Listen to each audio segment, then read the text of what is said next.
Section 5, the me and the I. The I is the illusory self, which we saw being deconstructed in the first 3 units of this course. According to Noratanders, the conscious I has the illusion that it's in charge. Quote, "The I experiences that it is the I that acts, that it is the I that senses, that it is the I that thinks, but it is the me that does so," end quote. Noratanders equates this human I with what he calls the user illusion in relation to interacting with a computer. Quote, "I am my user illusion of myself. Just as the computer contains loads of bits that a user is not interested in, the me contains loads of bits the I is not interested in. The I can't be bothered to know how the heart pumps the blood around me," end quote. Noratanders says that, quote, "The idea of a conscious I as housekeeper of everything that comes in and goes out of one is an illusion. Perhaps a useful one, but still an illusion. At bottom, the I cannot accept that there are at work in the person powers that the I does not have access to," end quote. Noratanders goes on to say that, quote, "The I is the conscious player. The me is the person in general. The I is not at the wheel in many situations. When urgency is required, for example. The I is in charge of lots and lots of situations where there is time for thought, but there is not always time.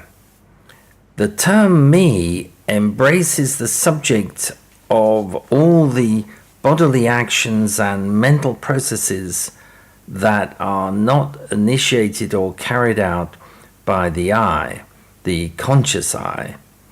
The term I embraces all the bodily actions and mental processes that are conscious. Empirical evidence from measurements of the bandwidth of consciousness, subliminal perception, and Libet's experiments show that the I does not decide nearly as much as it thinks it does. The I tends to take the credit for decisions, computations, realizations, and reactions carried out by the me. In fact, the I refuses to acknowledge that there is a me not identical to the I itself. The I cannot account for the me, but just goes on pretending," end quote. The me, on the other hand, can be seen as a biologically rooted real self. Noratanders says, quote, "I am not identical with me. Me is more than my I. It is me who decides when I do not," end quote. Quote again, "The concept of me covers more than the brain. First and foremost, it involves the body. Not for nothing do we say that our emotions originate in the heart or gut. Very few of us would enjoy being identified with our brains.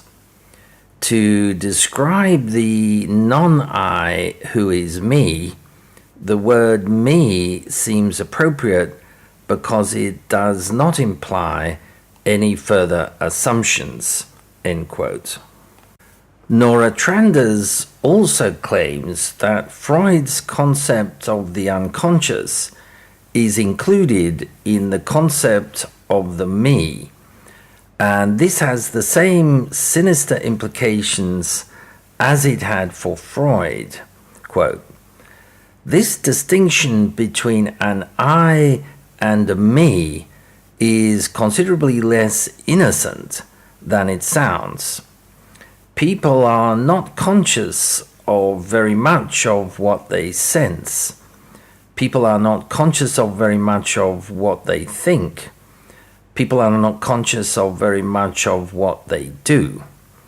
Man is not primarily conscious. Man is primarily non-conscious. The idea of a conscious I as housekeeper of everything that comes in and goes out of one is an illusion.